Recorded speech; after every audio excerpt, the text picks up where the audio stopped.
Hello everyone. हम BA second year library science का जो इंफॉर्मेशन टेक्नोलॉजी पेपर पढ़ रहे थे, उसमें जो लास्ट वीडियो जो इंफॉर्मेशन टेक्नोलॉजी पढ़ रहे थे, उससे आगे बढ़ते हुए हम उसके विकास के ऊपर बात करते हैं। इंफॉर्मेशन टेक्नोलॉजी बेसिकली जो टेलीकम्युनिकेशन और इलेक्ट्रॉनिक का जो विकास हुआ, दोनों का जो साथ में मेल हुआ, इन मेल ने 20वीं शताब्दी में सूचना तकनीकी, जिसे हम इंफॉर्मेशन टेक्नोलॉजी बोलते हैं, इसके जो विकास हुआ है उसमें अपनी महत्वपूर्ण रोल निभाया है। टेलीकम्युनिकेशन यानी दूर संचार जो एक स्थान से दूसरे स्थान पर किया जा सकता है, और इलेक्ट्रॉनिक डिवाइस का विकास, जिसमें हम बोल सकते हैं कंप्यूटर है या फिर कोई और उपकरण जो कि सूचना के आदान प्रदान में काम आता है। सूचना तकनीकी का तात्पर्य किसी भी सूचना को कंप्यूटर के माध्यम से या कंप्यूटर के अलावा उसी प्रकार के किसी और माध्यम से उसका अधिग्रहण करना, उसका प्रसंस्करण करना, यानी उसको प्रोसेसिंग करना, प्रोसेसिंग करके उसका रिज़ल्ट या उत्पाद निकालना और उसको वापस संप्रेषणशील बनाना, मतलब आगे भेजने लायक बनाना। ये सभी प्रक्रियाएं जब किसी कंप्यूटर या इलेक्ट्रॉनिक माध्यम में होती है, जिसे हम सूचना तकनीकी या सूचना प्रौद्योगिकी बोलते हैं। तो इसका विकास जो हम कहते हैं, चौथी पीढ़ी में के जो कंप्यूटर थे, जिन्हें हम माइक्रो कंप्यूटर कहते हैं, जब माइक्रो कंप्यूटर का विकास हुआ तो इंफॉर्मेशन टेक्नोलॉजी का काफ़ी विकास हुआ था। और कंप्यूटर के जो पर्सनल कंप्यूटर का विकास हुआ था, उस दरमियान उन कंप्यूटरों की कीमतों में कमी आने के कारण और स्थान कम घेरने के कारण जन सामान्य में उन कंप्यूटर का उपयोग होने लगा, और उसी दरमियान इंटरनेट का भी उपयोग होने लगा। जो पिछली शताब्दी के अंतिम दशक की बात करें तो तब नेटवर्किंग के साथ में ऑनलाइन नेटवर्किंग का उपयोग भी होने लग गया था। ऑनलाइन जो सिस्टम होता है उसका आविष्कार होना। ऑनलाइन सिस्टम का मतलब ये होता है कि जब नेटवर्किंग सिस्टम में किसी भी इंफॉर्मेशन को रियल टाइम में, मतलब वास्तविक समय में, एक समय में एक स्थान से दूसरे स्थान पर आसानी से पहुंचाना, चाहे वो किसी भी माध्यम में हो सकती है, ऑडियो हो, वीडियो हो, मल्टीमीडिया सिस्टम हो, या फिर डॉक्यूमेंट्री हो, टेक्स्ट में हो, किसी भी तरीके से एक इन्फॉर्मेशन को दूसरी जगह पर पहुंचाने की जो प्रक्रिया होती है, वो जो वास्तविक समय में होती है, उसे ऑनलाइन सिस्टम कहते हैं। ऑनलाइन सिस्टम ने जो सूचना की जो प्रोसेसिंग की प्रक्रिया है, सूचना को एक स्थान से दूसरी स्थान पर कम्युनिकेट या कम्युनिकेशन करने की जो प्रक्रिया है, उसको काफ़ी सरल, सुविधायुक्त और सस्ती बना दिया था। तो वास्तव में जो विभिन्न देशों का जो विकास की जो शुरुआत हुई, जिन देशों में अच्छी इंफॉर्मेशन टेक्नोलॉजी थी, सूचना तकनीकी थी, वहाँ पर 90 के दशक में उन देशों का सबसे ज़्यादा विकास हुआ था, जिन्होंने सबसे पहले इसको अडॉप्ट कर लिया था, सूचना तकनीकी, और अपने जो सिस्टम, जो देश के सिस्टम होते हैं, उनमें लागू किया था।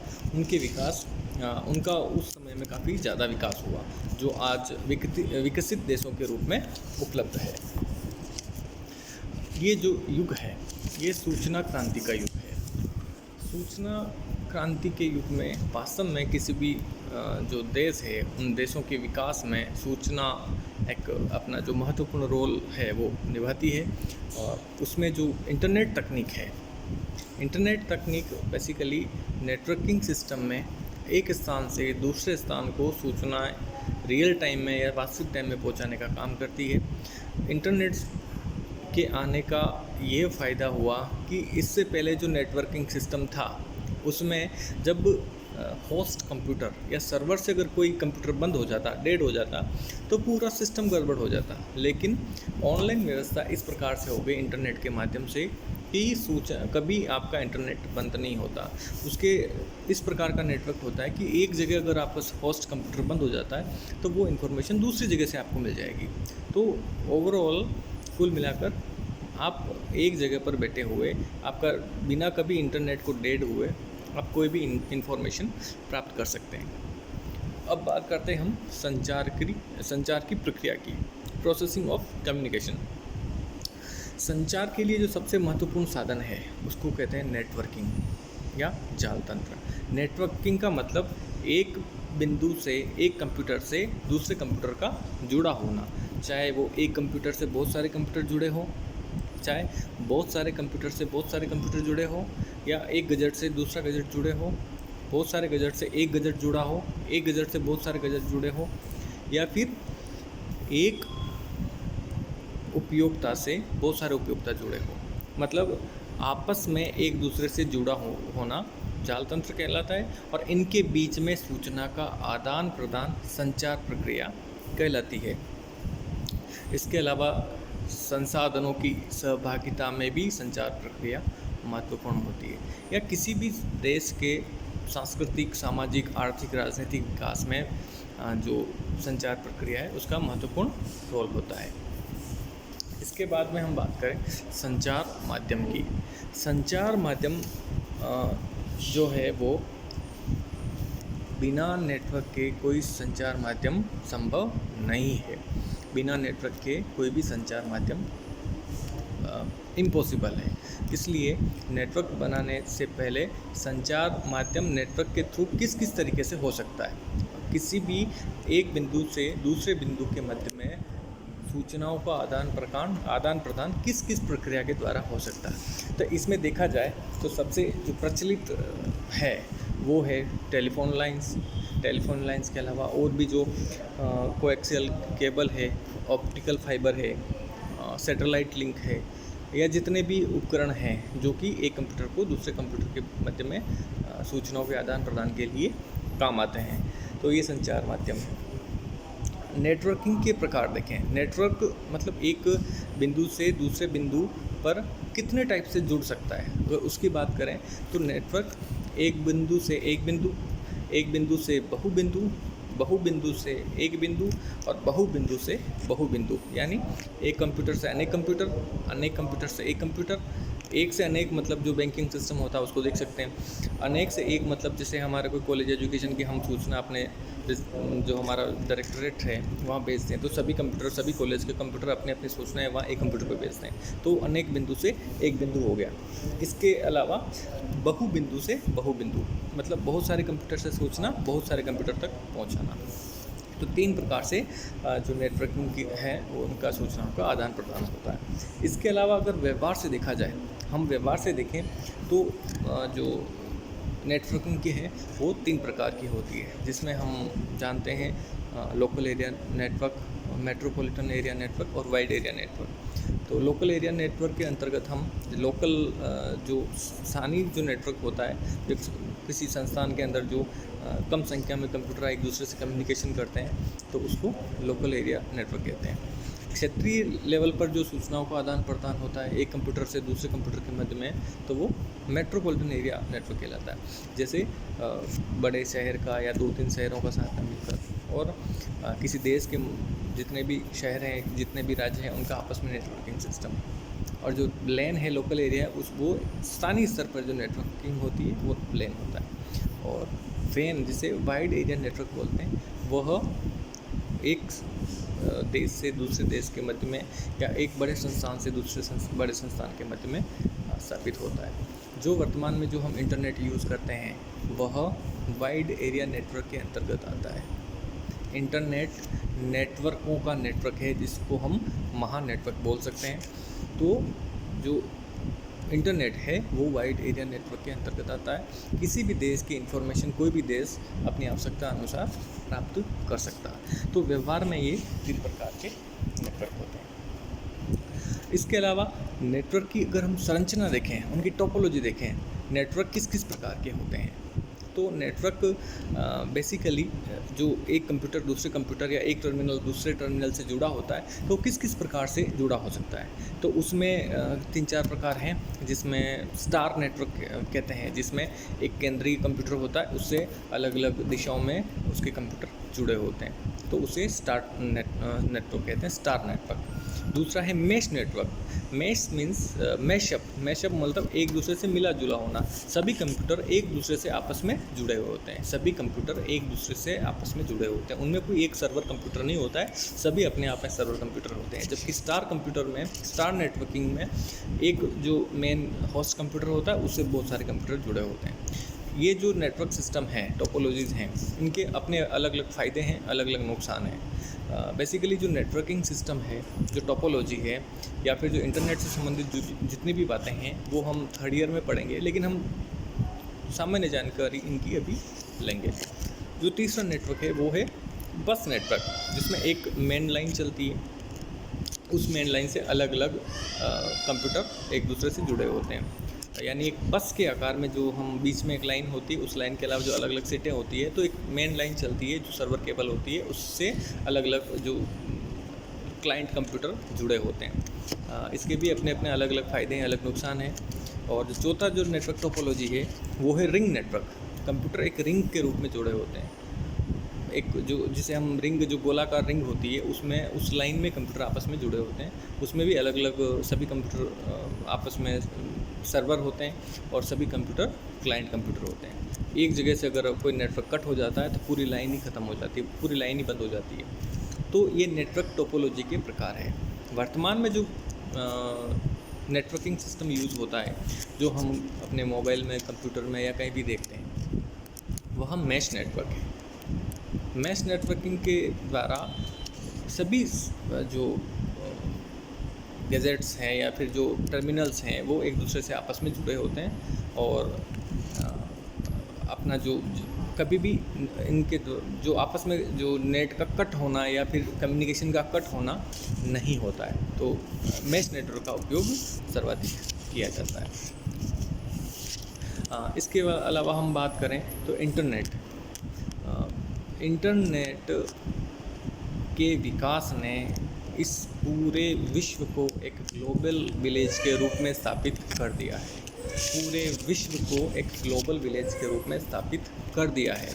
उसके विकास के साथ ही सूचनाओं का आदान प्रदान बहुत ही सरल हो गया है। सूचनाओं का जो विस्फोट, जो एक्सप्लोजन है, वो बहुत ही अधिक हो गया है और उसका एक और एक कारण है इंटरनेट। इंटरनेट के द्वारा विश्व स्तर पे कहीं भी कोई सी भी सूचना आप सामान्य प्रोसेसिंग के द्वारा प्राप्त कर सकते हैं। आपको सूचना और रियल टाइम में हम प्राप्त कर सकते हैं और उसके संबंधित बहुत सारे रिज़ल्ट एक समय में हम प्राप्त कर सकते हैं। तो इंटरनेट के विकास ने वास्तव में पूरे वैश्विक स्तर पर क्रांति ला दी है। आज हम बिना इंटरनेट के हमारे सामान्य जीवन जीना बहुत मुश्किल सा प्रतीत होता है। इतना जीवन अपने जो हमारा जो सामाजिक जीवन है उसमें इंटरनेट ने अपना जो प्रभाव डाला है। इंटरनेट के जो प्रमुख जो एग्जांपल्स है, जिसमें हम देखा जाए तो सबसे पहले हम ईमेल की बात करते हैं। तो ईमेल इलेक्ट्रॉनिक माध्यम में किसी को एक स्थान से दूसरे स्थान पर संदेश भेजना, तो ईमेल का अपना एक फंडामेंटल है, लेकिन हम सामान्य बात करते हैं। तो ईमेल के द्वारा हम सूचनाओं को, रिपोर्ट्स को, आवेदन को, किसी भी बात को, इन्फॉर्मेशन को एक स्थान से दूसरे स्थान पर भेज सकते हैं और वहाँ से उसका रिप्लाई भी प्राप्त कर सकते हैं। तो ईमेल का जो सबसे बड़ा जो इंटरनेट का जो एग्जांपल है वो ईमेल है। वर्तमान में ऐसे बहुत सारे जो सोशल प्लेटफॉर्म हैं, जो सर्च इंजन है, उनके माध्यम से अब हम विभिन्न क्षेत्र के जो इन्फॉर्मेशन है, सूचनाएं हैं, वो हम प्राप्त कर सकते हैं और उनको सूचनाएं भेज भी सकते हैं। इसके अलावा मल्टीमीडिया संसाधनों के विकास में जो हम यूट्यूब देखते हैं या जो सोशल मल्टीमीडिया प्लेटफॉर्म देखते हैं, उनके द्वारा हम अपने वीडियो को दूसरे स्थान पर भेज सकते हैं और दूसरे स्थान से प्राप्त जो भी वीडियो होते हैं उनको हम प्राप्त कर सकते हैं। तो ये सभी जो चीज़ें हैं, ये सब इंटरनेट के कारण ही प्राप्त हुआ है।